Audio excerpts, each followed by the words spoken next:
Now to an issue I know that has a lot of parents and grandparents concerned. As I've reported here on the program many times, there's now a growing number of voices within the medical community questioning the advice that underpins the treatment of young people with gender dysphoria.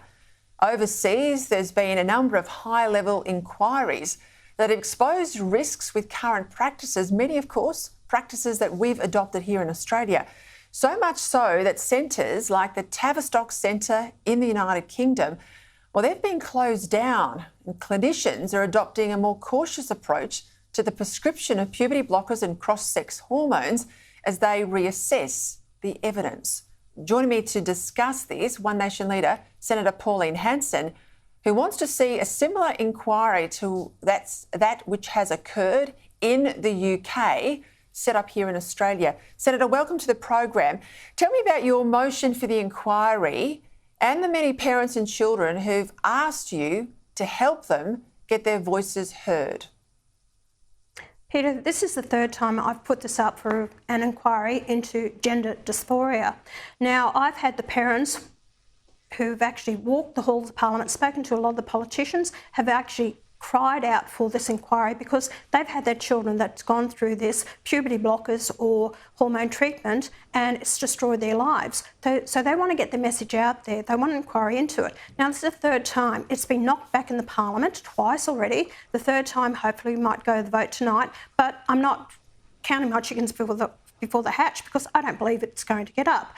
So it's about, let's assess the gender reassignment that they're trying to do, gender dysphoria. Let's have a discussion about it. Let the parents have a discussion. Let the specialist, psychiatrist, Dr. Gillian Spencer, who's a specialist in this area, who has questioned it as well. These people are losing their jobs because they dare speak out against it. Also, the inquiry is to look at what happened in the UK with Tavistock, that we aren't going down the same path here in Australia with destroying these children's lives with these hormone treatments, gender mutilation. That's what's happening to their bodies, and they're too young. They should not be going through this, and I'd like to see them not have these operations till at least they're 18, till they go through puberty. Yeah, and one of the things that you've mentioned to me is the erosion of parents' rights in this area where kids put up their hand to say they want to go down this path. There's not a lot of mental health support. Quickly it becomes physical and biological action. Many of these things, we'll get to that in a moment, they're very hard to reverse. If we've had this inquiry in the UK in Tavistock and it's seen that centre shut down, we know in Australia a lot of their guidelines have been adopted here. Why are your colleagues in the Senate so scared of an inquiry? I mean, if they think Australia's doing the right thing, why don't they just have the inquiry and prove you wrong? It's all Labor, all the Greens, David Pocock and some of the other crossbench who are actually knocking me back on this. And there are some in the Libs. You know, those moderates within the Libs, Simon Birmingham's leading the charge, Maurice Payne, you know, they're leading the charge in this to vote to get this down. Now, Simon Birmingham got up in June, did a speech, and he referred back to a letter that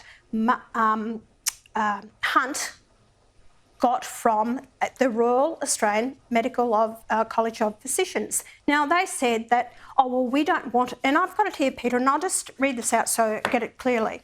And it states that in March 2020, the Royal Australian College of Physicians wrote to Mr Hunt rejecting the need for a national review into gender-affirming medicine and saying that to withhold care from children and adolescents would be unethical. Now, these calls came from what happened in Tavistock and Cass, Dr Cass, who did a report on it, so that's why there was calls for this. But they say no, they don't need it.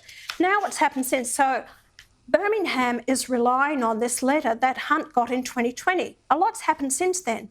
But 3 weeks ago, the Medical Affairs Committee of the Endocrine Society of Australia, a subspecialty college of the Royal Australasian College of Physicians, did not support the endorsement of gender affirmative standards of care developed by influential doctors at the Royal College Children's Hospital, Melbourne, pointing to concerns about the lack of evidence behind practices including placing children on puberty blockers at a very young age. So now they've actually now saying what was said to Hunt at that time is not relevant. Yet the politicians, these are the same politicians that believe that, people should have a voice to Parliament, for the Aboriginal people. Where's the voice to Parliament about these parents who want their concerns to be heard? These are the ones screaming out, we need a voice Parliament, but they deny other Australians the right to be heard about their concerns. What a hypocrites they are. Good luck with your vote tonight, Pauline Hanson. I'll stay across it, and thank you very much for your time. All right, just so that you are aware, I think it was after the second attempt at getting that inquiry up, Pauline Hanson was criticised, saying that the evidence from young people and parents perhaps would cause mental health concerns with others outside the inquiry process. She agreed, amended her motion immediately to say that all the evidence could be given in camera to protect people's mental health. That's what she's agreed. So that takes away one of the arguments against this inquiry. But still, we'll see how that goes.